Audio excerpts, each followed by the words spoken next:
سلام و هزاران هزار درود به روی ماهترین های خودم.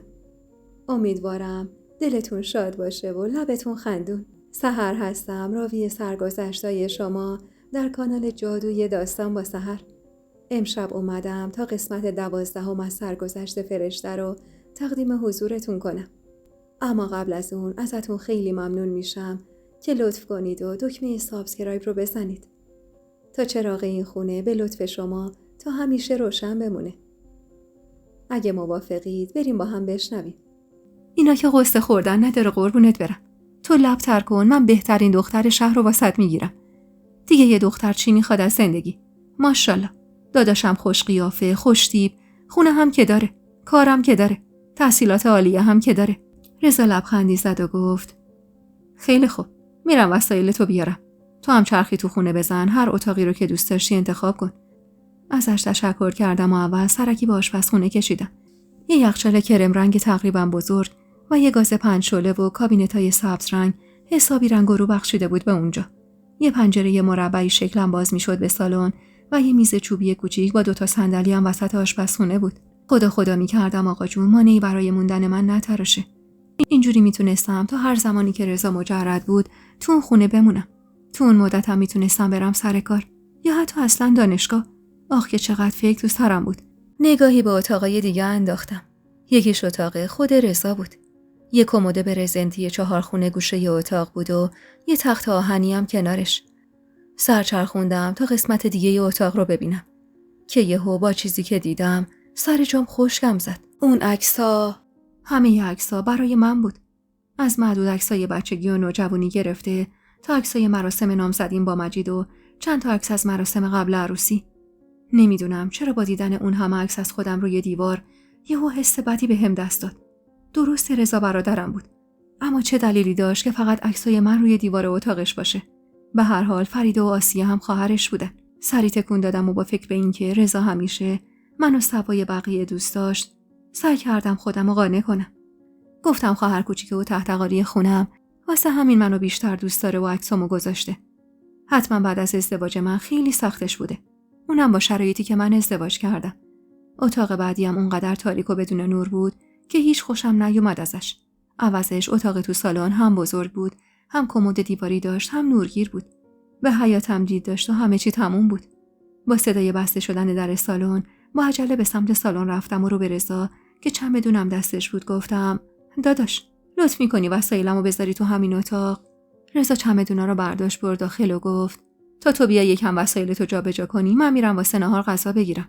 باشه گفتم و وارد اتاق شدم. در چمدونو که باز کردم چشمم به یه پاکت سفید رنگ افتاد. برام عجیب بود که اون پاکتو تو چمدونم گذاشته. کنجکاو پاکتو برداشتم و بازش کردم. مقدار زیادی پول و یه یادداشت داخلش بود. کاغذ کوچیکو باز کردم و نگاهی به نوشته داخلش انداختم. از طرف نریمان بود. شماره تلفن خونه و محل کار و آدرس هر دو رو برام نوشته بود و گفته بود هر زمان نیاز به کمک داشتم کافیه باهاش تماس بگیرم. نمیدونستم اون پاکت رو کی و چطوری تو چمدونم گذاشته. اول خواستم آدرس و شماره تلفن رو بندازم دور، اما یه حسی مانعم شد. به هر حال مشخص نبود آینده چی میشد. معلوم نبود آقا جون چه خوابهایی واسم دیده بود. شاید یه روزی به کمکش نیاز پیدا می‌کردم. روزی که شاید آقا جون زبونم لال رضا رو منع می‌کرد از کمک کردم به من. بعد از خوردن نهار داداش که چند روزی بود سر کار نرفته بود رفت سر کار و منم افتادم به جون خونه. اول از همه کل خونه رو جارو کشیدم، اما اونقدر خونه کثیف بود که مجبور شدم هر اتاقو 2 مرتبه جارو بکشم. بعدم همه جا رو گردگیری کردم. لباسای توی حمامو بردم تو حیاط تا بشورم که یهو چشمم به یه لباسشویی سبز رنگ تو سرویس حیاط افتاد. با هیجان لباسا رو انداختم داخلش، اما نمیدونستم باید چجور روشنش کنم.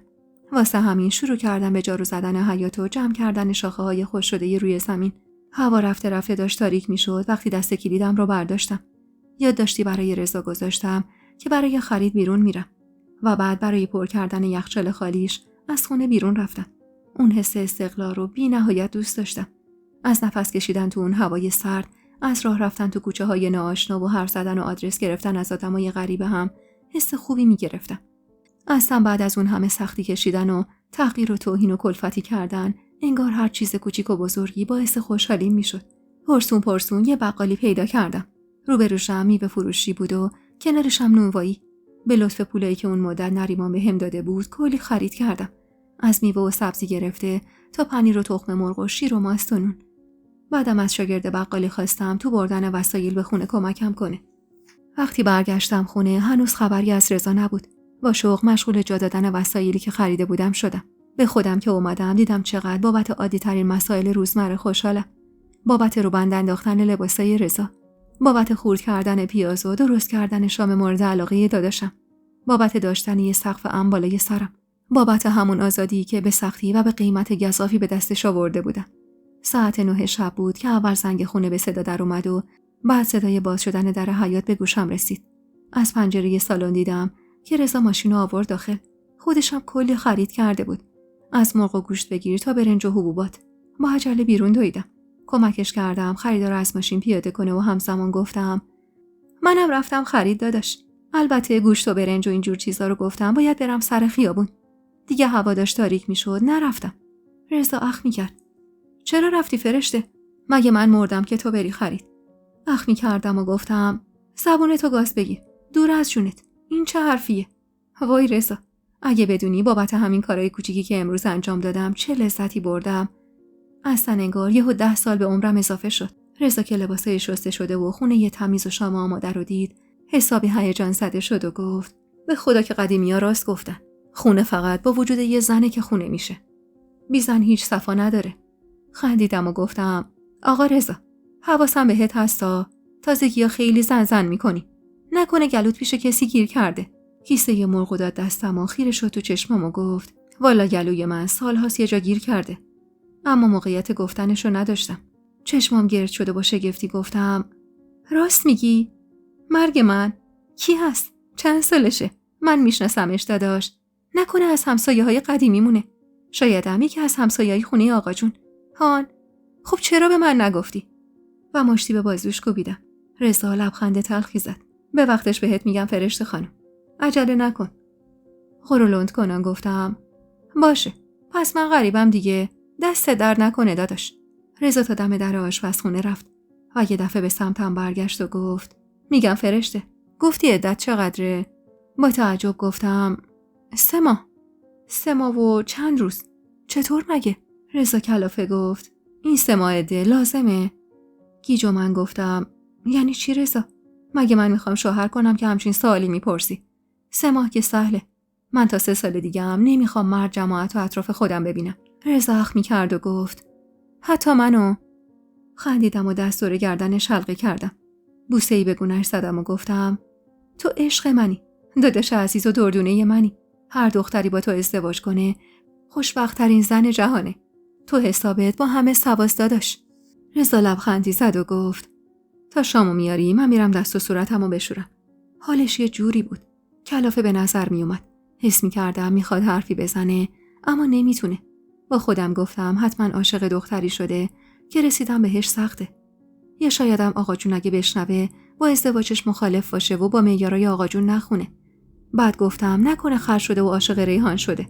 خوب که فکر می‌کردم رضا هیچ وقت توجه خاصی به ریحان نداشت. حتی اون اوایل نامزدی یه بار خودم ریحان رو بهش پیشنهاد دادم. ولی رضا حتی نذاش حرفم تموم شه. گفت این دختره به درد من نمیخوره. تو هم دیگه حرفشو نزن. پس یعنی کی بود؟ ریحان نمیتونست باشه. شام اون شب تو سکوت خورده شد. رضا حسابی فکرش درگیر بود و منم کل فکرم پی این بود که رضا کی رو میخواد که به خاطرش انقدر کم حرف شده و همش تو فکره. با خودم گفتم اجازه بدم یه مدت بگذره، بعد یواش یواش از زیر زبونش حرف میکشم. یا اصلا شاید از آبجی فریده کمک گرفتم. اون شب وقتی روی تشک پنبه سفید رنگی که رضا واسم انداخته بود دراز کشیدم و خیره شدم به حیاط، انگار هزاران سال فاصله گرفته بودم از فرشته که زن مجید بود. انگار واقعا زنجیری از دست و پام باز شده بود. انگار همه چیز قشنگتر شده بود. بعد 2 سال تونستم بدون ترس و دلهره چشم روی هم بذارم. هرچند نگرانیای زیادی داشتم، اما دلم خوش بود به حمایت بی قید و شرط داداشم. سال داشت نو می‌شد و من روز به روز حالم بهتر می‌شد. رضا دست و بالمو حسابی باز گذاشته بود تو خرید وسایل واسه خونش. با خودش رفته بودم بازار و چند تا بالش کمری خریده بودم. چند متر پارچه هم واسه عوض کردن روی تشک‌ها و بالشای دم دستی. پارچه برای رومیزی و چند تیکه وسیله تزیینی واسه روی تاقچه‌ها. این حس استقلال رو دوست داشتم. بودن در کنار داداش رضام که همیشه عاشقانه دوستش داشتم. صاحب اختیار اون خونه و زندگی بودن. همه رو با دل و جون دوست داشتم. رضا هم حالش خوب بود.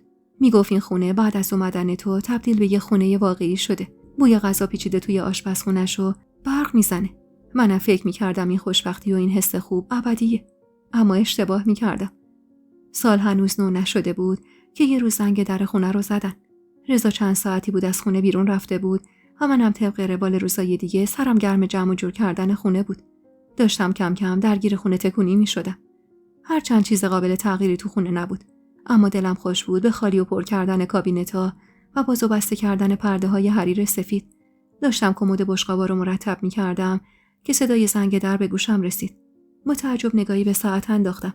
رضا تازه 2-3 ساعتی بود از خونه بیرون رفته بود.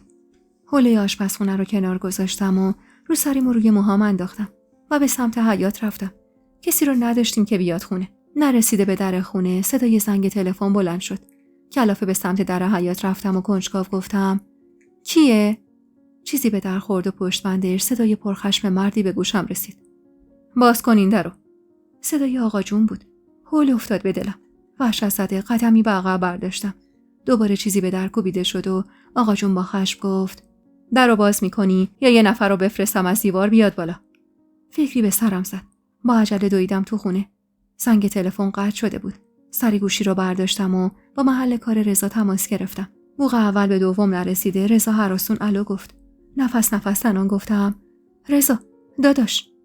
رضا با ملایمت گفت آروم باش، میدونم. فریده گفت آقا جون اومده شهر.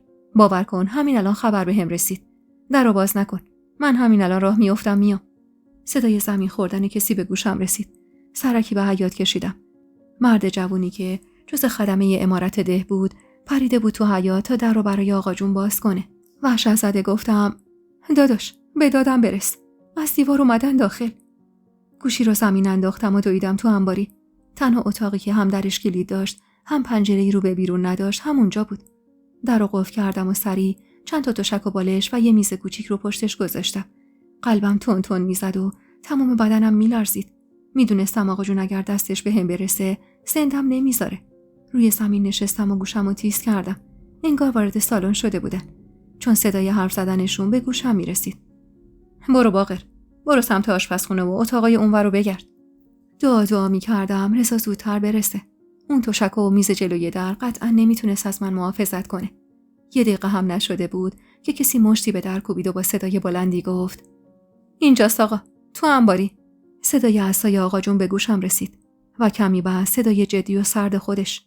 برو کلیدای زاپاسو بیار. تو کمد رضاست. وحشت زده خودمو کشوندم پشت در و با تمام قدرت فشاری به در آوردم. کمی بعد کسی کلید انداخت. کمی با کلید داخل قفل بازی کرد تا تونست بیرونش بندازه.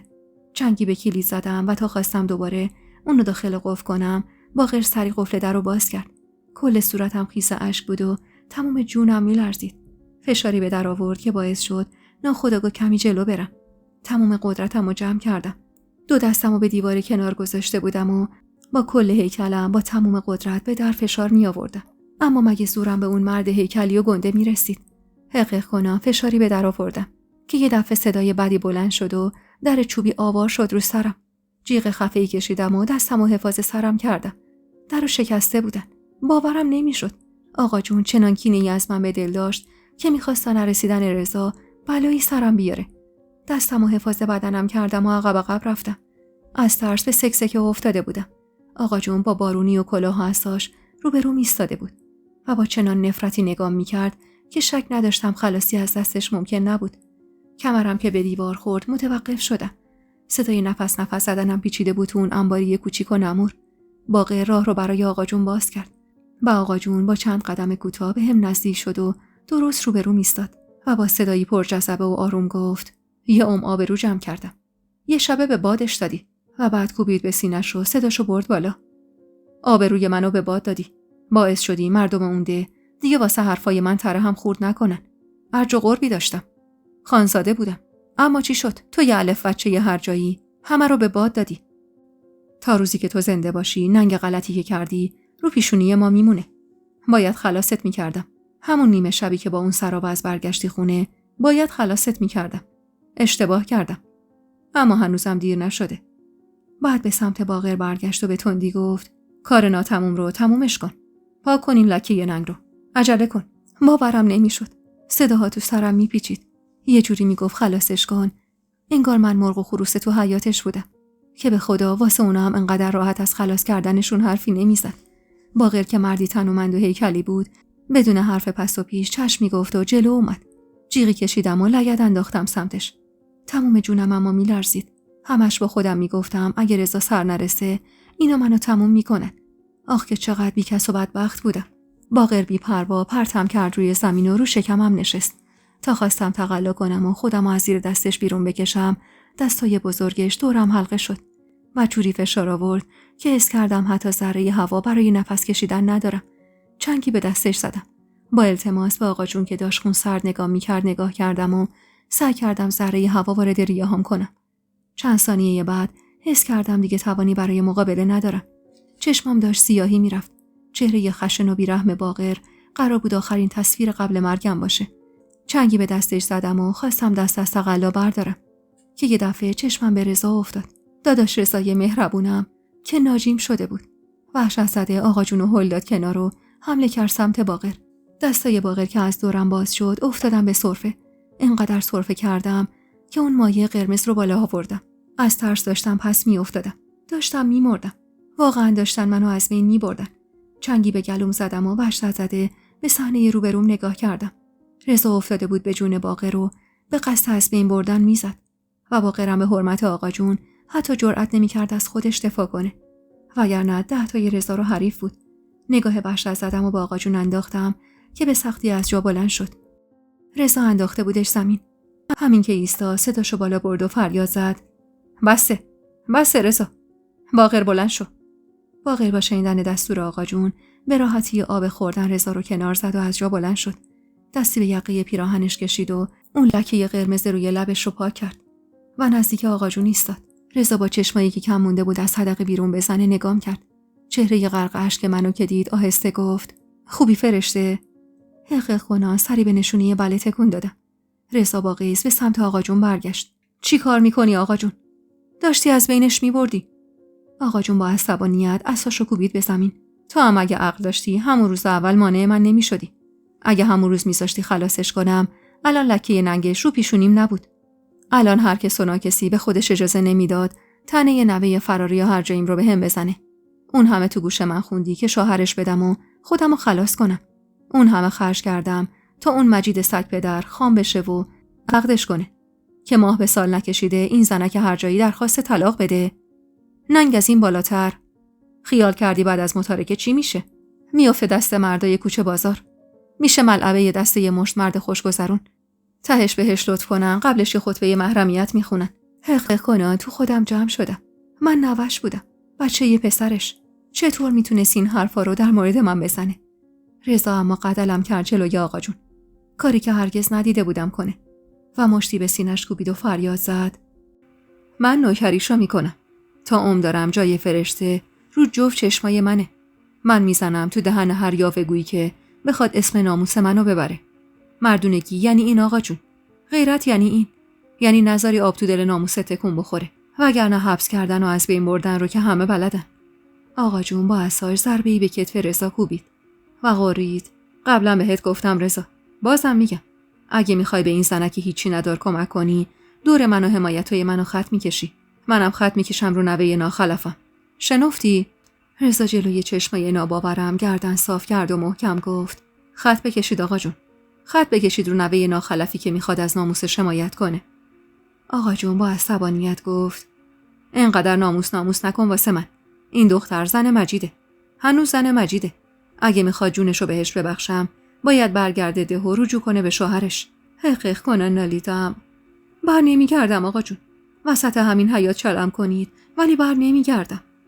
آقا جون خواست با عصاش به هم حمله کنه که رضا صد راهش شد. عصای آقا جون از دستش گرفت و صداشو بالا برد. کاری که هرگز ندیده بودم بکنه.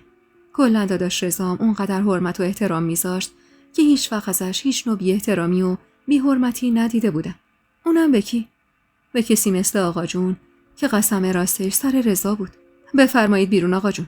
آقا جون با چشمایی که انگار میخواست از حدقه بیرون بزنه وحشت زده نگاهی به رضا انداخت. مطمئن بودم باورش نمیشد که محبوب ترین نوش اینجوری جلوش در بیاد. نوه‌ای که آقا جون حاضر بود واسش جون بده. حالا اینجور به خاطر من جلوش قدلم کرده بود. باقر خواست دخالت کنه که آقا جون مانع شد و بریده گفت خونه تو؟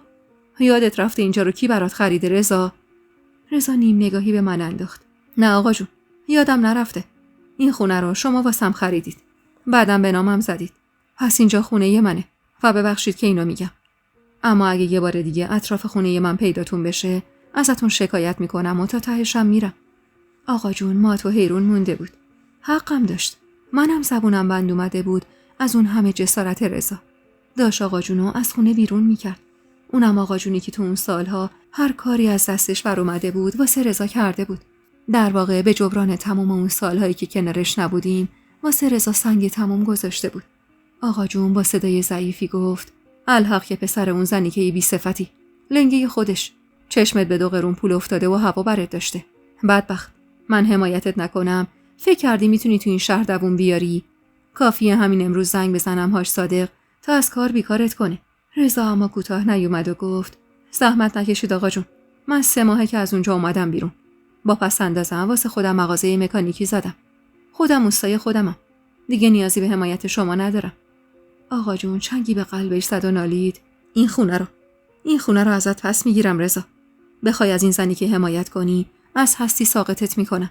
بخوای خلاف میل من عمل کنی میدم جوری بزننت که نفست بالا نیاد. رضا با این حرف سمت آقا جون اومد. بازوشو گرفت و عصاشو داد دستش و از انباری بردش بیرون. بفرمایید آقا جون. بفرمایید بذارید بیشتر از این حرمتای بینمون شکسته نشه. باقر دست آقا جون رو بگیر از اینجا ببرش تا زنگ نزدم به پلیس. در ضمن آقا جون هر وقت تونستید بیاید این خونه رو از من بگیرید. صدای جر و بحث بینشون بالا گرفت. آقا جون منو مقصر تمام این اتفاقات میدونست. مدام نفرینم میکرد و میگفت دستم بهش برسه زندش نمیذارم. صداشون که قطع شد به سختی از جا بلند شدم و خودمو به سرویس رسوندم. تو آینه اما وقتی نگاهم به خودم افتاد حقیقتا وحشت کردم. رد دست باقر روی پوستم مونده بود و چشمم از بس گریه کرده بودم شده بود قرمز. سست و بیجون به سمت سالن رفتم. اما همین که وارد سالن شدم رضا رو دیدم. پریشون بود و اخماش حسابی در هم بود. عذاب وجدان داشتم. به خاطر من مجبور شده بود جلوی آقا جون وایسه. سرمو پایین انداختم و با بغض گفتم ببخشید داداش. ببخشید که به خاطر من. نزدیکم شد. دست سردم و محکم گرفت. بی اختیار جلو رفتم و خودمو انداختم تو بغلش و با صدای بلندی زدم زیر گریه. چرا با من این کارو میکنن داداش؟ چرا نمیذارن زندگیمو بکنم؟ مگه من چی کار کردم؟ من بدبخت به خاطر کارای پسر اون مرد تاوان دادم و زانوام سوز شد و روی زمین فرود اومدم. رضا اما رهام نکرد. دستشو دورم حلقه کرد و منو محکم گرفت تا نیفتم. که نالیدم من چی کار کنم داداش؟ همه چیمو باختم. جوونیمو، زندگیمو، آبرومو، حتی آیندمو. کمکم کرد برم تو اتاق و گفت گریه نکن، درست میشه. من درستش میکنم. تا وقتی من زندم نگران هیچی نباش. تو اتاقم دراز کشیدم. رضا هم رفت تا چیزی آماده کنه واسه خوردن. بعدم نیم رویی که آماده کرده بود و آورد کنارم گذاشت و در حالی که لقمه میگرفت و دستم میداد با هم حرف زد و دلم آروم کرد که تا آخرش کنارمه و نیازی نیست که بابت این حمایت عذاب وجدان بگیرم. چیزی تا عید نمونده بود و صدق سر آقا جون من دوباره حالم به هم ریخته بود. دست و دلم دیگه به هیچ کاری نمیرفت و همش ترس اینو داشتم که دوباره آقا جون بیاد سراغم و این بار عین سری قبل خوششانس نباشم که بتونم از دستش خلاص شم. از سایه خودمم میترسیدم و حتی تا دم در حیاتم جرئت نمیکردم برم. چه رسد واسه خرید. 3 روز بعد از اون ماجرا بود که رضا چند نفر رو آورد تا روی دیوار دزدگیرای بلند نصب کنن. قفل در اصلی رو هم عوض کرد و واسه در راهروی اول یه قفل بزرگ خرید. تا جایی که در توانش بود امنیت خونه رو بالا برده بود تا کمی خیال من راحت بشه و کابوس‌های شبانه دست از سرم بردارن. از طرفی هم کارش رو کمی زودتر تعطیل میکرد و مجبورم میکرد روزای آخر سال باهاش برم بیرون و چرخی تو شهر بزنم. سفره 7 سین اون سال رو با سلیقه رضا خریدم. یه پارچه ساتن آبی رنگ و یه تنگ بلور، آینه و شمعدون سفید رنگ و یه قرآن با جلد سفید. رضا سیبای سرخ و سبز رو روی ساتن آبی گذاشت و من سبزه و سمنو رو جلوی آینه گذاشتم. چند سکه توی ظرف ریختم و قدمی به عقب برداشتم و نگاهی به سفرم انداختم و با شوق گفتم خیلی قشنگ شد داداش. کاش دوربین بود کنارش عکس می‌گرفتیم. رضا لبخندی به پهنای صورت زد و گفت الانه که سال تحویل بشه فرشته خانم. بعد سال تحویل از رفیقم یه دوربین قرض میگیرم و با سفره عکس میندازیم. نگاهی به صفحه تلویزیون سیاه و سفید انداختم و کنار رضا نشستم. صدای یا مقلب القلوب که بلند شد دست دور گردن رضا انداختم و محکم بوسه‌ای به گونه‌اش زدم. عیدت مبارک داداش. انشاءالله سال جدید کنار زن جدید. سال بعدیش کنار بچت. بعدم بچه بعدی و بچه بعدی و بچه بعدی. رضا سرخ شده کمی خودش رو عقب کشید و با خنده گفت مگه قراره تیم فوتبال را بندازم؟ انگشتی تو سمنو زدم و شونه‌ای بالا انداختم و در حالی که انگشتم رو تو دهنم گذاشته بودم گفتم چه اشکالی داره؟ خونه به این بزرگی باید توش پر از بچه باشه. کاروبارت هم که خدا رو شکر خوبه. یه دفعه اینی کشیدم و سریع از جا بلند شدم که رضا با تعجب گفت چی شد؟ جن زده شدی مگه؟ بدو به سمت اتاق رفتم و جعبه نارنجی رنگ و از زیر لباسام بیرون کشیدم و برگشتم تو سالن و جعبه رو به سمت رضا گرفتم و گفتم بفرمایید داداش، این هم عیدیه شما. رضا ابروی بالا انداخت. وروجک، تو کی رفتی واسه من کادو خریدی؟ این مدت که همش با هم بودی. از سرس آقا جون تا سر کوچه هم نمی رفتی. این از کجا اومد؟ خندیدم و گفتم آقا رضا، خدا نکنه زن جماعت بخواد کاری کنه. اون وقت آقا جون که سهله. دیو 7 سرم جلوش باشه کار خودشو میکنه. خندید و جعبه رو باز کرد. یه ساعت مچی با بند استیل براش خریده بودم. میدونستم عاشق ساعته، اما دلش نمیومد واسه خودش خرج کنه. لبش به خنده عمیق باز شد و ساعت رو روی مچ دستش بست و کمی دستش رو عقب کشید و گفت خیلی قشنگه فرشته. والا که خیلی خوش سلیقه‌ای. بعدم دست کرد از جیب شلوارش یه جعبه کوچیک به سمتم گرفت. چشمام برقی زد و هیجان زده گفتم واسه منه. چشماشو باز و بسته کرد. سری جعبه رو برداشتم و با ذوق بازش کردم. یه زنجیر طلا بود با یه پلاک شبیه به یه هلال ماه. هیجان زده نگاهی به رضا انداختم و گفتم وای داداش، این خیلی قشنگه. بهترین هدیه‌ای که تو عمرم گرفتم. با همون ذوق و شوق زنجیر رو گرفتم سمتش. بنداز واسم لطفاً. لبخندی زد و زنجیر رو ازم گرفت. پشتم رو بهش کردم و جلوش نشستم. وقتی دستش رو جلو آورد تا زنجیر رو دور گردنم ببنده، حس کردم دستش میلرزه. حس غریبی داشتم. افکار عجیبی ته ذهنم بود که حتی فکر کردم بهش آزارم میداد. قفل زنجیر رو که بست، به آنی از جا بلند شد و با قدمای بلند به سمت اتاقش رفت. متعجب مسیر رفتنش رو نگاه کردم. هیچ نمیفهمیدم چی به سر رضا اومده. رفتارای عجیبش، نگاه‌های خیرش، محبت زیاد از حدش. نمیخواستم اما ذره شک به دلم بندازم. اما من یه زن بودم. خیلی زود متوجه تغییرات درونی رضا شده بودم. حس می‌کردم نه نگاه‌های خیره رضا و نه حتی محبتش از جنس محبت یه برادر نیست و یه جورایی حس می‌کردم که اون خونه دیگه جای امنی واسم نبود. هرچند رضا اونقدر مرد بود که به خواهرش نگاه بدی نداشته باشه، اما حرفای فریده و تحقیرای آقا جون تو سرم میپیچید. حالم به هم می‌خورد از فکرایی که تو سرم بود. گازی از سیب سبز سر سفره زدم و شاخه سنبل بو کشیدم و تو آینه کوچیک سفره 7 سین خیره شدم به گردنبند طلای دور گردنم و همونجا واسه اولین بار دلم گواهی بد داد. فردای سال تحویل صبح زود با صدای زنگ در چشم باز کردم. ساعت تازه 6 صبح بود و هوا هنوز کامل روشن نشده بود. با وحشت از جا بلند شدم و پرده حریر سفید رنگ رو کنار زدم و نگاهی به حیاط انداختم. میترسیدم آقا جون باشه.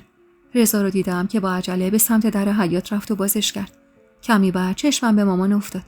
با چادر مشکی و یک کیف تقریبا بزرگ و شونه‌های افتاده وارد حیاط که شد تا رضا اومد کیفو از دستش بگیره. کیف از دستش افتاد و خودش فرو رفت تو بغل رضا. سراسیمه پاتون کردم و به سمت حیاط رفتم. هنوز از سپله ورودی پایین نرفته بودم که صدای مامان به گوشم رسید. ننه، آقا جون زده به سیم آخر. ننه گلابتون اگه نبود همین کیف و چادر رو هم نمیذاش با خودم بیارم. گفت برو به دخترت بگو یا رجوع میکنی و برمیگردی پیش شوهرت یا عده دختر سر نیومده طلاق تو رو از نعیم میگیرم. رضا کیف مامانو برداشت و دست دور شونش انداخت. بریم تو مامان. واسه چی گریه میکنی؟ مگه رضات مرده؟ بیجون لبه بالکن نشستم. مامان با دیدنم گریه‌اش شدت گرفت. آخ که هرچی میکشم از دست این دختر ناخلفه. آخه دختر یه نادون خیره سر. فکر کردی متارکه کنی بعدش مدال میندازن گردنت. خودتو بدبخت کردی، حالا نوبت منه. سر پیری میخوای مهر طلاق بندازی تو سجل من بدبخت. لبامو به هم فشردم تا چیزی نگم، تا بی حرمتی نکنم. رضا هم چشم و ابروی اومد که یعنی تو چیزی نگو. بعدم زیر بازوی مامانو گرفت و بردش داخل. کلافه دنبالشون راه افتادم. انگار خوشی به من نیومده بود. هر لحظه یکی باید میومد تا تن و بدن منو بلرزونه. سینی صبونه رو برداشتم و راهی سالن شدم. رضا و مامان داشتن خیلی آروم با هم حرف می‌زدن. تا چشمشون به من خورد، رضا سری خودش رو جمع و جور کرد و لبخندی تصنعی روی لبش نشون. حس بدی داشتم. مطمئن بودم داشتن در مورد من حرف می‌زدن. واسه همین اخم می‌کردم و سینی رو جلوی رضا گذاشتم و گفتم راحت باشید. من مزاحم خلوت مادر پسری نمیشم. داداش رضا مچ دستمو گرفت. لوس نکن خودتو فرشته. بشین اینجا. بشین. دلخور رو به روی مامان نشستم. کمی بعد مامان با دلخوری گفت دختر یه چش سفید. تو پدر مادر نداشتی که سر خود طلاق گرفتی؟ من باید از زبون فریده بشنوم این چیزا رو. تکیه از نو سنگک کندم و با حرص گفتم مامان به این فکر کن که چرا 2 سال بعد از شوهر کردن دخترت باید حال و روزش رو از زبون فریده بشنوی. مگه تو این مدت شما یه بار اومدی ببینی تو اون جهنم چی به سر من میارن مادر؟ مگه یه بار خواستی بدونی گوشت قربونی که انداختی تو دست اون خانواده چی به سرش اومده؟ مامان حق به جانه و به تندی گفت کدوم گوشت قربونی؟ مجید نامزد تو بود. 4 سال نامزد بودی. دوستش داشتی. خودت میگفتی عاشقشی. بعدم که با عزت و احترام بردنت. دیگه چی میخواستی؟ داشتم خفه میشدم. اگه حرف نمیزدم همونجا دق میکردم از غصه. با صدایی که سعی میکردم بالا نره گفتم آره مامان شما راست میگی. با عزت و احترام بردنم. با عزت و احترام جوری کتکم زدن که واسه چند ساعت کور شدم. میفهمی مادر نمونه؟ با عزت و احترامم سرم هوا آوردن و منو کردن نوکر بیجیر مواجب خودشون. رضا تشری بهم زد. فرشته احترام مامانو نگه دار. با خشم گفتم نمیارم پایین، چون هیچ کسی نمیفهمه من چی کشیدم تو این 2 سال. چون شماها فقط دور ایستادید تا سوختن منو ببینید. چون هرس پریدن رو یکی دیگه کرد تاوانش رو من بدبخت دادم. عیش و نوشش رو نعیم برد. زجرش رو من کشیدم. مامان بیرحمانه سیلی محکمی به صورتم زد و فریاد زد بفهم حرف دهنت رو. چطور میتونی در مورد پدرت اینجوری حرف بزنی؟ با نفرت نگاش کردم. رضا مچ دست مامانو گرفت و با عصبانیت گفت بسه مامان بسه. بهت گفتم به فرشته کار نداشته باش. اون وقت با شدی اومدی نمک رو زخمش بپاشی. از جا بلند شدم. دیگه تاب و تحمل موندن اونجا رو نداشتم. حس می‌کردم اتاق دور سرم میچرخه. با بغضی که داشت خفم می‌کرد رو به مامان که انگار اون سیلی رو حق من میدونست گفتم دست در نکنه مامان. مادری رو در حقم تموم کردی. تا امروز سنگ تموم گذاشتی واسم. تویی که از روز اول همه چی رو میدونستی و هی زدی تو دهنم و خاموشم کردی. تویی که هر بار خواستم زبون باز کنم و به داداش رضا بگم چی به سرم اومده گفتی هیس. گفتی ساکت باش. گفتی بی حیا نباش. گفتی خفه شو و بشین ببین تهش چی میشه. دیدی تهش چی شد مامان؟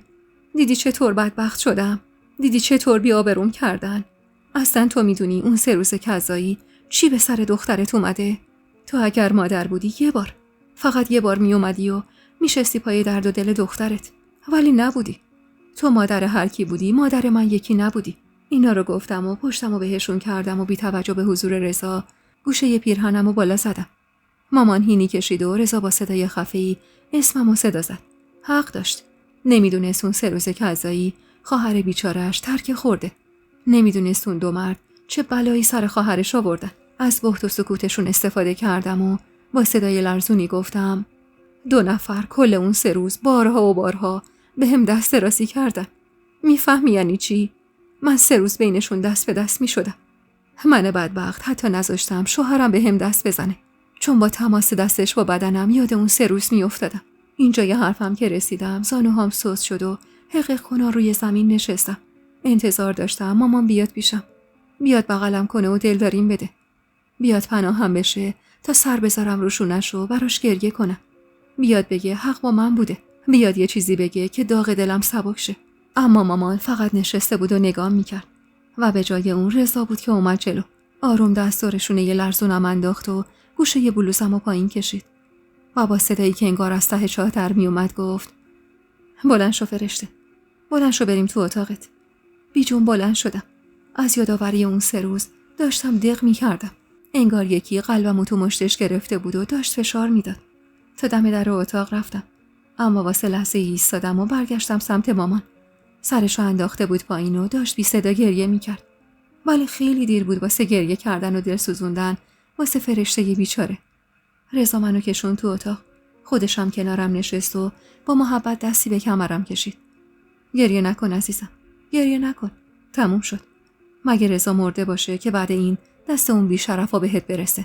به عادت بچگیام فرو رفتم تو بغلش و گریم شدت گرفت. کاش میشد اون 3 روز لعنتی رو از ذهنم پاک کنم. کاش زمین و زمان جور دیگه ای میچرخید. کاش هیچ وقت به اون ده نمی رفتیم.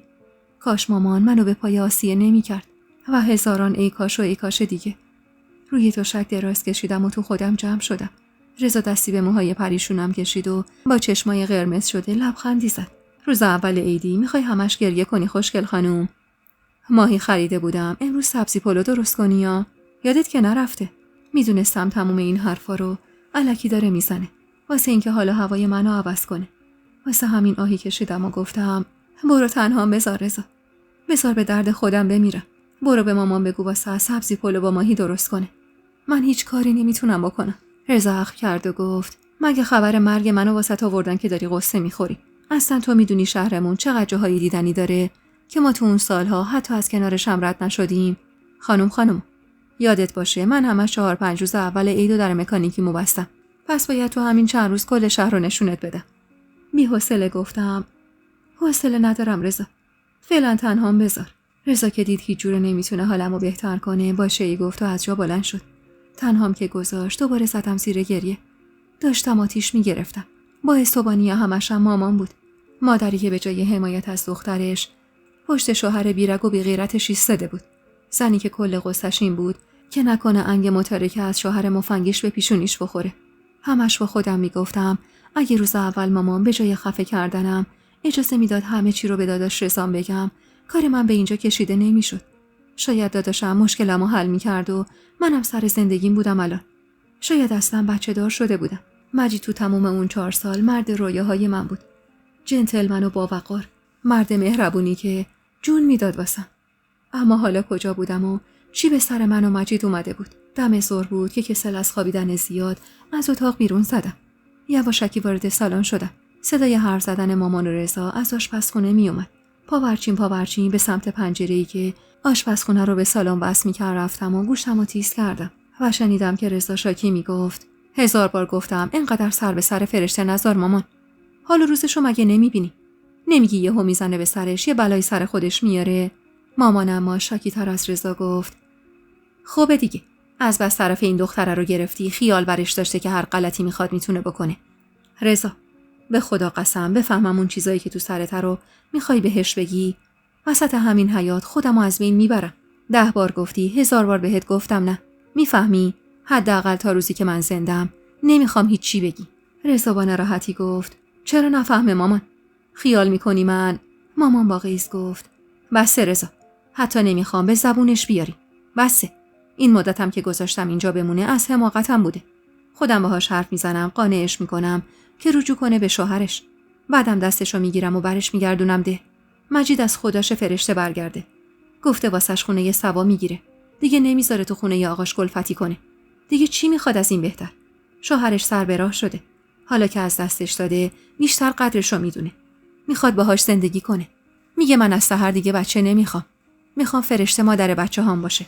والا که فرشته باید خیلی احمق باشه که دست رد به سینه مجید بزنه. رضا با خشم گفت زن دومشو چی کار میکنه؟ فرشته برگرده دوباره با هوو سر کنه.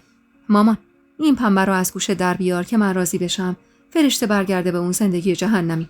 مامان در حالی که داشت سبزی رو لابلای برنج آب که شده میریخت نفس عمیقی کشید و لحظه‌ای دست از کار کردن برداشت و گفت فرشته پدر و مادر داره، اختیارش هم با ماست.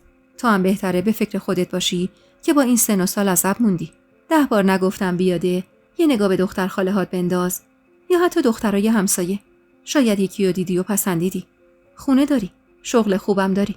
خب واسه چی زن نمیگیری و عذب موندی؟ واسه دق دادن من رضا کلافه گفت: بس کن مامان، بس کن که تو بهتر از هر کسی حال و روز منو میفهمی. منم برم یه سر به فرشته بزنم. شما هم لطف کن انقدر دهن به دهن این دختر نذار. به خدا که گناه داره. سری به سمت اتاقم دویدم و روی تشک دراز کشیدم. قلبم تون تون میزد و همش فکر این بودم که رضا چی میخواست بگه که مامان بهش اجازه نمیداد. رضا ضربه‌ای به در زد. گلویی صاف کردم و بفرماییدی گفتم. وارد اتاق که شد از جا بلند شدم و روبروش نشستم. رضا لبخندی زد. بیا بیرون خانم. والا که قهر کردنم حدی داره. بیا که کم کم نهار آماده میشه. میخوام بعد از نهار ببرمتون یکم تو شهر بچرخیم. بیمیل از جا بلند شدم. پشت سر رضا که وارد سالن شدم چشمم به مامان افتاد. با دیدنم اخم می‌کرد و گفت: اگه به خانم بر نمیخوره بیا برو بساط نهار رو آماده کن که تا نیم ساعت دیگه این برنجم دم میکشه. نیشخندی زدم و با طعنه گفتم: من 2 سال تمام هر کاری بگی تو اون خونه کردم. زیر بارون فرش شستم. واسه یه ایل غذا درست کردم. جلوی حوم خم و راست شدم. دیگه یه وسایل سفره آماده کردن که کاری نداره. بعدم کوتاه نهار. حالا تا نیم ساعت دیگه میرم آماده میکنم. حرفم تموم نشده رضا با اعتراض گفت: میشه لطفاً بحثو تموم کنید؟ مامان خواهش میکنم روز اول عیدی رو به کاممون تلخ نکن. مامان با غیظ نگاش کرد. من تلخ کردم رضا؟ من یا این دختره خیره سر که هر گندی دلش خواسته به زندگی خودش آبروی ما زده حالا هم طلبکاره. دستامو مشت کردم تا چیزی نگم. مامان غرولند کنان رفت سمت آشپزخونه. مدام زیر لب میگفت باید برگردیده سر زندگیت. میگفت آقا جونت قبول نمیکنه من بدون تو برگردم. هرچی هم سکوت میکردم و جواب نمیدادم بدتر بود انگار.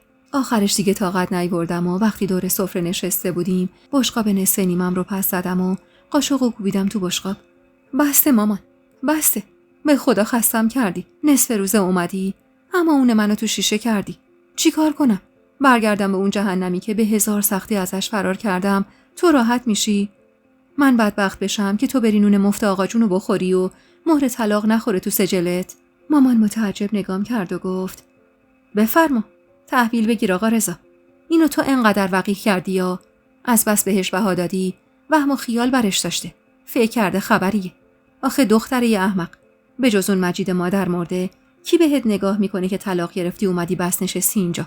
فکر کردی رضا زندگی نداره؟ 4 صباح دیگه که زن گرفت میخوای چیکار کنی؟ سربار تازه عروس و داماد باشی؟ فکر کردی اینجا بمونی؟ کلفت زن برادر نمیشی؟ رضا با عصبانیت گفت: بسته مامان، از جانب من حرف نزن. من حالا نمیخوام زن بگیرم.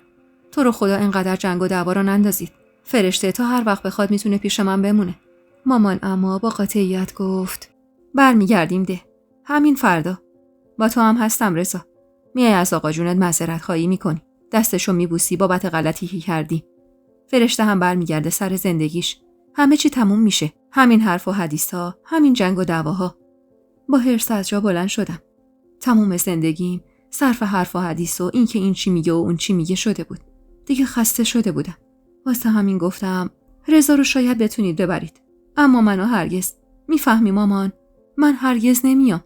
و پا به زمین کوبیدم و حرصی تر از قبل گفتم: فقط جسم بیجون من برمیگرده تو اونده. به سرعت به سمت اتاقم رفتم و بی توجه به صدا زدنای مامان در رو محکم به هم کوبیدم. خیال میکردم مامان دست برمی‌داره از اصرار بیجا. اما مامان اومده بود تا سوهان روح من بشه. عصر همون روز وقتی رضا رفته بود چرت بزنه اومد سراغم و گفت: بیا تلفن کارت داره. منم خیال کردم آبجی فرید زنگ زده واسه تبریک عید. اما وقتی گوشی رو برداشتم و صدای مجیدو شنیدم فهمیدم مامان تصمیمش برای برگردوندن من بده کاملا جدیه. نفس عمیقی کشیدم و بدون اینکه جواب سلام مجیدو بدم تلفن رو کوبیدم سر جاش و رو به مامان که خونسرد داشت چای میخورد گفتم: چی گیرتون میاد از عذاب دادن من؟ این چند سال نون مفت و با منت خوردن چقدر بهتون مزه کرده که گذشتتون رو یادتون رفته. مامان یادت رفته حاضر بودی کلفتی خونه مردمو بکنی اما زیر بار حرف زور نری؟ یادت هر بار میگفتی هر کاری میکنی تا دخترات خوشبخت بشن؟ منو ببین مامان، یه بار حرفای منو بشنو. ببین از من چه ویرانه‌ای به جا مونده. قدمی به سمتش برداشتم و از لای دندونای چفت شدم گفتم: من دیگه اون دختر احمق 14 ساله نیستم که بهم بگی هیس و خفه بشم. منو نگاه کن مامان، این 2 سال قد 20 سال بزرگ شدم. من بعد این زیر بار حرف زور نمیرم. تهدیدم نمی‌کنم که بلای سر خودم میارم. نه، من تازه آزاد شدم. تازه معنی زندگی رو فهمیدم و میخوام زندگی کنم. به هم فشار بیاری واسه برگشتم بده، یه جوری خودم رو گم و گور میکنم که تا آخر عمرت هم بگردی پیدام نکنی. پس سر به سر من نذار.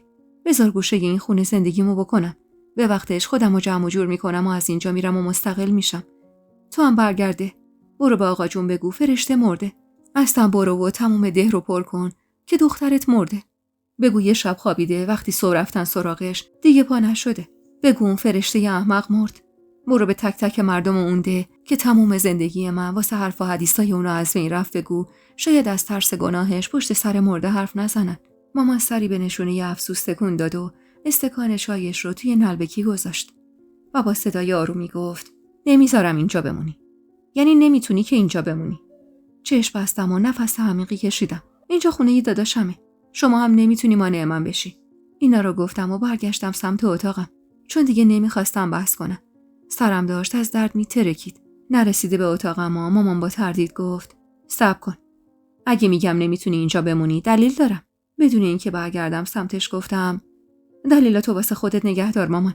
هر دلیلی هم داشته باشی باعث نمیشه من برگردم ده. مامان سریع از جا بلند شد و خودشو به هم رسوند و نزدیکم اومد و چنگی به بازوم زد و برم گردوند و با حرص گفت منو ببین. سر زدم به چشماش که نگام کرد و حرفی زد که اصلا نمیفهمیدم چیه. یعنی اصلا منظورشو متوجه نمیشدم. رضا برادر تو نیست. حس کردم اشتباه شنیدم. انگار صداها تو سرم چرخید و جور دیگه‌ای به گوشم رسید. و گیج و من گفتم چی میگی مامان؟ چرا حرف بی خود میزنی؟ یعنی چی که رضا برادر من نیست؟ مامان منو کشون تو اتاق. در اتاقو بست و کلافه چارقد روی سرشو مرتب کرد. با خودم گفتم الکی گفته. دروغی گفت تا منو مجبور کنه باهاش برم. اما حال غریبش، اشکایی که صورتشو خیس کرده بود و پشیمونی چیز دیگه‌ای میگفت. شونه‌شو گرفتم و با حالی خراب گفتم درست حرف بزن مامان. یعنی چی رضا برادر من نیست؟ یعنی اینجا نموندن من ارزش این همه دروغو داره؟ مامان سری تکون داد. رضا برادر تو نیست. برادر فریده هم نیست. برادر آسیه هم نیست. و گریه شدت گرفت. روی زمین نشست و نالید. رضا اصلا پسر من نیست. نوه آقا جونت نیست. بهت زده نگاش کردم. چطور ممکن بود؟ دروغ میگفت. رضا درست نسخه مردونه چهره مامان بود. حتی خنده ها شبیه مامان بود. اینا همه میفهمیدن.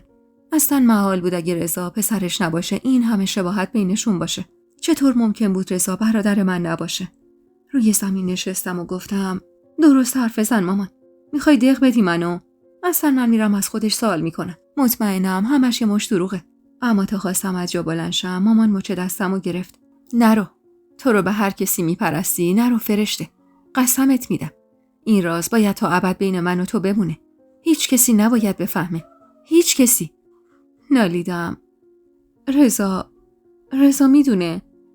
مامان با گریه سر تکون داد. آره میدونه. چند سال قبل این که بریم ده فهمید. یه شب وقتی آقا تا خرخره خورده بود و هیچی حالیش نبود همه چیزو بهش گفت. نتونستم جلوشو بگیرم. همون موقع فهمید. 3 روز تموم غیبش زد. وقتی برگشت تونسته بود با حقیقت کنار بیاد. اون موقع ها تو شاید 7-8 ساله بودی. قلبم داشت از سینه بیرون میزد. تمام تنم یخ کرده بود. رضا برادرم نبود. کاش میمردم و هیچ وقت این حقیقت رو نمیفهمیدم. تکیه دادم به دیوار و خیره شدم به یه نقطه که مامان با التماس ادامه داد. حالا که حقیقت رو میدونی نباید اینجا بمونی. رضا اصلا محرم تو نیست. به خدا قسم من نمیخواستم این حقیقت رو بگم. روزی که مادر این بچه رو داد بغلم و خودش رفت و دیگه هیچ وقت برنگشت به خودم قول دادم تا عمر دارم این حقیقت رو هیچ جا فاش نکنم. سمسمه کردم مادرش کی بود؟ اصلا خانواده‌اش کی بودن؟ مامان آهی کشید و دستشو گذاشت رو سرش. رضا بچه برادرمه. سالها قبل وقتی برادرم برای کاری رفته بود شهر یه دختر رو میبینه و یک دل نه بلکه 100 دل عاشقش میشه. فضلی زن داشت. 2 تا دختر داشت. نمیتونست دست محدثه رو بگیره و با خودش ببره ده. واسه همین یه خطبه موقت بینشون خونده شد و تو شهر واسش یه اتاق اجاره کرد و درست 1 سال بعد رضا به دنیا اومد. اون موقع ها من و آقا تازه اومده بودیم شهر. از ازدواج مخفیانه فضلی هم فقط من خبر داشتم و آقات. فضلی ماهی 10 روز پیش محدثه بود. باقی رو هم ده پیش زن و دختراش. رضا هنوز 1 سالش نشده بود وقتی محدثه یه مریضی لاعلاج گرفت. دکترها جوابش کردن. زن بیچاره داشت عین شمع آب میشد. فضلی به هر دری زد تا زنشو از مرگ نجات بده. وقتی آوازه یه دکتر فرنگی رو شنید که تهرون طبابت میکنه و دستش شفاست، گفت زندگیمو میفروشم و محدثه رو میبرم پیشش. یادم زمستون بود. چند روز بود پشت هم برف میومد. جاده ها اغلب بسته بود. التماس کردم و به فضلی گفتم بذاره این برف و بارون تموم شه بعد بره. اما راضی نشد. محدثه داشت عین شمع جلوی چشماش آب میشد. طفلی حق داشت. اوایل بهمن بود که یه روز صبح زود رضا رو آوردن به من سپردن. محدثه وقتی گذاشتش بغلم با بغض گفت جون تو و جون این بچه. رضا جون من بود. خودم که بچه نداشتم. واسه همین جونم در میرفت واسه شیرین کاریاش. اونا هم خیالشون راحت بود که من حواسم به رضا هست.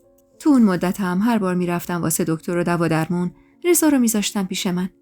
شیر خشکی هم بود و درد سری نداشت واسم. اونا رفتن تهرون. رفتن و دیگه هیچ وقت بر نگشتن. فردای همون روز خبر مرگشون به هم رسید. تو جاده تصادف کردن و جفتشون به رحمت خدا رفته بودن. همونجا با آقا چرت کردم رضا بشه بچه ما. محدثه که خانواده درست درمونی نداشت. زن و دخترای فضلی هم اگه میفهمیدن بلوا به پا میکردن. جز منم هیچ کدوم از خواهرها نمیدونستن رضا بچه یکیه. البته که منم به واسطه اینکه اومده بودم شهر رو با آقا از اون ده و خانواده بریده بودیم میدونستیم. چند تیکه طلای محدثه پیشم بود. بردیم فروختیم و کلی پول به این و اون دادیم تا اسم رضا بره تو شناسنامه ما. سنش رو هم 1 سال کوچیک‌تر گرفتیم تا با تاریخ عقد ما هم خونی داشته باشه. بعدم جمع کردیم از اون محله رفتیم تا هیچ کسی نفهمه رضا بچه ما نیست. تو کل این سالها همه کار کردم تا هیچ وقت رضا نفهمه من عمشم. نمیخواستم احساس سربار بودم بکنه. وقتی هم که پشت سر هم دختردار شدم با خودم عهد کردم هیچ وقت نذارم رضا حقیقتو بفهمه. ترسم از این بود که بین شما دلبستگی به وجود بیاد. اما نعیم همه چیو خراب کرد. رضا که حقیقتو فهمید از همون فاصله گرفت. تو بچه بودی و یادت نیست. دیگه کمتر با شما شوخی میکرد. کمتر بغلتون میکرد و سر به سرتون میذاشت. من نمیخواستم رضا از خانواده‌اش فاصله بگیره. واسه همین کلی باهاش حرف زدم تا کم کم دلش نرم شد و یواش یواش شد همون رضای سابق. شنیدن حقیقتی که مامان داشت فاش میکرد اونقدر برام سنگین بود که نیاز به چندین و چند ساعت زمان داشتم تا اون همه اتفاقو حذف کنم. یاد رفتارای عجیب رضا افتادم. محبت کردنش، نگاه‌های خیرش، سوالات عجیب و غریبش، کنار گرفتناش، اینکه وقتی لمسش میکردم خودشو عقب میکشید، اینکه در برابر سمج‌بازی من برای بوسیدنش سرخ میشد و خجالت میکشید. آخ که داشتم دیوونه میشدم. چنگی به موهام زدم و نالیدم مامان باید زودتر به همون میگفتی. وقتی رضا فهمیده بود. چرا به ما نگفتی رضا پسر داییمونه؟ چرا این همه سال گذاشتی ما اونو این برادرمون بدونیم؟ مامان کمی به هم نزدیک شد و با صدای آرومی گفت الانم اگر مجبور نبودم نمیگفتم. فکر کردی اگه میگفتم چی میشد؟ حرف دهن به دهن میچرخید و به گوش آقا جونت میرسید و اون میفهمید رضا نوش نیست. خوب گوشاتو باز کن فرشته. ببین چی میگم. من اگر امروز حقیقتو به تو گفتم به خاطر اینه که فهمیدم حس رضا به تو خدا منو ورداره از رو زمین. حس رضا به تو حس یه برادر به خواهرش نیست. میفهمی فرشته؟ رضا خیلی وقت تو رو خواهر خودش نمیدونه. از همون وقتی که جلوی آقا جون در اومد و نذاش زن ادریس بشی و خواست درست رو بخونی. همون موقعی که بعد از اون رسوایی در خونه رو زدی و اون یه تنه جلوی همه ایستا تا کسی بهت آسیب نرسونه. شب تا صبح نخوابید از ترس اینکه آقا جونت بخواد جونتو بگیره. رضا اگر برادرت بود اونجا رگ غیرتش به جوش می اومد. ولی چیکار کرد؟ همه جوره حمایتت کرد. الانم اینا رو دارم بهت میگم تا دست از لجاجت و لجبازی برداری و برگردی سر زندگی تو، بذاری این قائله ختم به خیر بشه. رضا اگر ذره امید داشته باشه که تو هم دوستش داری، زمین و زمانو به هم میدوزه تا باهات ازدواج کنه. اون وقت چی میشه؟ همه میفهمن رضا پسر ما نیست. سهم الارثی که آقا جونت میخواد بهش بده دود میشه و میره هوا. حمایت آقا جونتو کل خانواده رو از دست میده. تو اینو میخوای فرشته؟ میخوای رضا یک و تنها بمونه؟ میخوای آیندهش بسوزه؟ میخوای سرخورده شه؟ میخوای ننگ این رسوایی رو هم رو پیشونی ما بذاری؟ اشک کل صورتمو خیس کرده بود. من رضا رو دوست داشتم. قد جونم میخواستمش. اما عین یه خواهر دوستش داشتم. رضا برادرم بود. داداشم بود. داداش رضای من. چطور میتونستم جور دیگه‌ای بهش نگاه کنم؟ با صورتی خیس از اشک نالیدم. اشتباه کردی مامان. اشتباه کردی که وقتی رضا حقیقتو میدونست به ما نگفتی تا خوددارتر باشیم. تا فاصلمونو با رضا حفظ کنیم. مامان آهی کشید. زدن این حرفا دیگه فایده‌ای نداره فرشته. گذشته ها گذشته و دیگه نمیشه جبرانش کرد. به فکر الان باش دخترم. اگه میخوای زندگی رضا که واسط عین داداش خراب نشه، برگرد پیش شوهرت قربونت برم. فقط در این صورت رضا دل میکنه از تو و میچسبه به زندگیش. اگه تو اسم طلاق رو نیاورده بودی، من تو همین مدت واسش زن میگرفتم. ولی از وقتی زمزمه طلاق تو به گوشش رسید، دوباره حرفای قدیمیشو تکرار کرد. وگرنه داشت نرم میشد که واسش زن بگیرم. بهت زده گفتم، یعنی به شما گفته منو، حتی شرمم میشد به زبونش بیارم. آخه چطور ممکن بود؟ مردی که یه عمر داداش صداش میگردم، یه دفعه تبدیل بشه به یه پسردایی عاشق پیشه که سالها عشقش نسبت به منو تو سینه نگه داشته. مامان سری تکون داد. قبل نامزد شدنت با مجید غیر مستقیم گاهی میگفت، اما بعد اون رسوایی چند بار مستقیم بهم گفت. اصرار داشت حقیقتو بگیم و خودش تو رو عقد کنه. اما من نذاشتم. قسمش دادم. گفتم فرشته محال قبول کنه. گفتم اون تو رو عین داداشش میدونه. اونم یواش یواش کوتاه اومد. اما همه ی امیدش به این بود که مجید واسه تو شوهر بشو نیست و آخرش هم تو طلاق میگیری. واسه همین هر دختری رو واسش انتخاب میکردم، یه عیبی روش میذاشت و ردش میکرد. دست و زانوهام حلقه کردم و خیره شدم به گل قالی. عجب عیدی شده بود. تنها چیزی که هیچ وقت به ذهنم خطور نمیکرد همچین راز هولناکی بود. رازی که با برملا شدنش انگار تموم دنیا رو سرم آوار شده بود. گاهی تو عالم بچگی وقتی مامان به رضا و آسیه بیشتر توجه میکرد، با خودم میگفتم حتما من بچه اونا نیستم. حتی گاهی آسیه سر به سرم میذاشت و میگفت تو رو از در مسجد پیدا کردیم. اما رضا همیشه بچه محبوب خانواده بود. آقام با وجود اعتیادش جور دیگه رضا رو دوست داشت. مامان جونش بود و رضا. ما خواهرها هم که گفتن نداشت. حاضر بودیم جونمون رو فداش کنیم. حالا که حقیقت رو فهمیده بودم، حتی روم نمیشد تو صورت رضا نگاه کنم. همش خودم و بابت بوسیدن و بغل کردنش سرزنش میکردم. مامان که سکوتم را دید با التماس گفت برمیگردی سر زندگیت. فرشته، خودت هم میدونی با روشن شدن حقیقت دیگه حتی 1 ساعت هم نباید زیر یه سقف رضا باشی. رضا برادرته. اصلا مهم نیست احساسات اون چیه. مهم اینه که تو نمیتونی به چشمی غیر برادری نگاش کنی. مگه نه مادر؟ با التماس این سوالا رو پرسید. خیره نگاش کردم. این ماجرا جای بحث کردن نداشت. من حتی اگر میخواستمم دیگه نمیتونستم تو اون خونه بمونم. واسه همین کلافه گفتم اگه برگردم باید رجوع کنم به مجید. مامان که دید کمی نرم شدم نزدیکم شد. دستمو گرفت و با محبت گفت مجید شوهرت قربونت برم. هنوز اون قدری دوستت داره که به زمین و زمان زده تا قبل تموم شدن عده برات گردونه. اگه خودش تا الان نیومده در این خونه فقط به خاطر این بوده که ترسیده تو بدتر سر لج بیفتی. خودش اومد پیش من.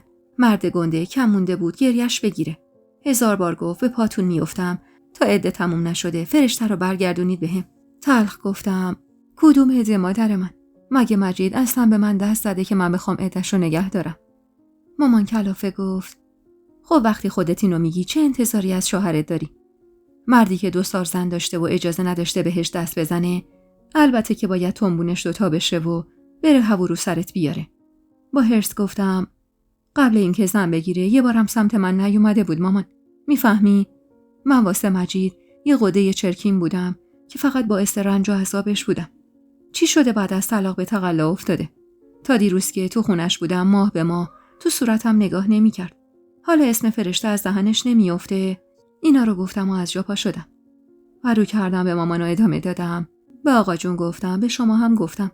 حالا که حقیقت رو فهمیدم بازم بهتون میگم. فقط جسم بیجون من برمیگرده خونه مجید. من حتی اگه بمیرمم به اون جهنم بر نمیگردم. هر وعده وعیدی هم بدم فرقی نداره. من نزدیک به 2 سال به اون مرد و اون زندگی فرصت دادم. نشد. نتونستم. راه من و مجید از هم سواست. تا دنیاست این راه یکی نمیشه. اینا رو گفتم و از اتاق بیرون زدم و رفتم سمت حیاط. انگار راه نفسم تو اون اتاق بسته شده بود. حقیقت خیلی تلخ بود. کاش هیچ وقت این راز برملا نشده بود. نامحرم بودن رضا، علاقش نسبت به من، اجبار من برای دل کندن از اون خونه و نداشتن هیچ سرپناهی همه به حد کافی ترسناک بودن. شاید هر کسی غیر از من بود نادیده میگرفت علاقه رضا رو و تو اون خونه میموند و به روی خودش نمی آورد. اما نمیشد. یعنی نمیتونستم. انگار رضا از هر غریبه‌ای واسم غریبه تر شده بود. هر بار نگاه خیرش رو به خودم میدیدم، هر بار به صورتم لبخند میزد، هر بار سهوی نوک انگشتش بهم میخورد، حس بدی کل وجودم رو میگرفت. انگار که واقعاً برادر اونیم عاشقم شده بود. خشم، سردرگمی، بیپناهی، احساساتی بود که تو روزای اول سال داشتم تجربهشون میکردم. مامانم بس نشسته بود و مدام زیر گوشم میخوند که باید وسایلم رو جمع کنم و باهاش برگردم. هر روز دور از چشم رضا با مجید تلفنی حرف میزد و میگفت فرشته داره سر عقل میاد. قبل از 13 به در با چند تا شرط و شروط ساده برمیگرده سر زندگیش. بعدش هم به من میگفت الان که این مرد تو موضع ضعفه ازش چند تا امتیاز بگیر و برگرد سر خونه زندگیت. هرچند که نمیدونستم از کدوم خونه زندگی حرف میزد. در ضمن اگر برمیگشتم با قلب شکستم چی کار میکردم؟ با آدمایی که تو تموم این 2 سال رنج و عذابم داده بودن چی کار میکردم؟ با سایه شوم هوایی که 10 سر و گردن قوی تر از من بود چی کار میکردم؟ حتی یه بار که به خاطر اصرار مامان داشتم خواب میشدم ازش پرسیدم مجید راضی میشه سحر رو طلاق بده، اما مامان رو بی پرده گفته بود سحرم عین تو، اونم زن مجیده. تو این دنیا هزاران زن هوو دارن. اونا از تو که رنگین تر نیست. به جای دیدن نیمه خالی لیوان نیمه پرش رو ببین. علاقه مجیدو، دست و پا زدنش واسه برگشت تو، خونه سوا گرفتنشو، بچه اول رو هم که بذاری تو بغلش دیگه یواش یواش دل میکنه از سحر رو میشه کفتر جلد خودت. ولی دل بیسته ها به من راضی به برگشت نمیشد. زندگی کردم با هوو شاید گفتنش راحت بود، اما من سحر رو خوب میشناختم. خانواده حامیش رو هم خوب میشناختم. من میدونستم سحر محال اجازه بده من روی خوش ببینم تو اون زندگی. محال بود بذاره آب خوش از گلوی من پایین بره. اگه برمیگشتم دوباره همون آش بود و همون کاسه، همون جنگ و دعواهای تموم نشدنی و زندگی که هیچ وقت قرار نبود روی آرامش رو ببینه. مجیدم مردی نبود که بتونه تعادل برقرار کنه بین 2 تا زنش. اینو تو اون مدت خیلی خوب بهم یاد داده بود. لبه بالکن نشسته بودم و خیره بودم به درختایی که داشتن جوونه میزدن. فکرم اما 1000 جای دیگه بود. مامان رفته بود حمام و رضا هم تازه رفته بود سر کار. کل تعطیلات عید تو خونه بس نشسته بودیم و هیچ کدوم دل و دماغ بیرون رفتن نداشتیم. با صدای باز شدن در حیاط سرمو بالا گرفتم. دوستای عزیز و مهربونم، یک دنیا ممنونم که تا پایان این قسمت همراه هم بودید و خوشحال میشم اگه نظراتتون رو در مورد این قسمت توی کامنت ها با ما به اشتراک بذارید.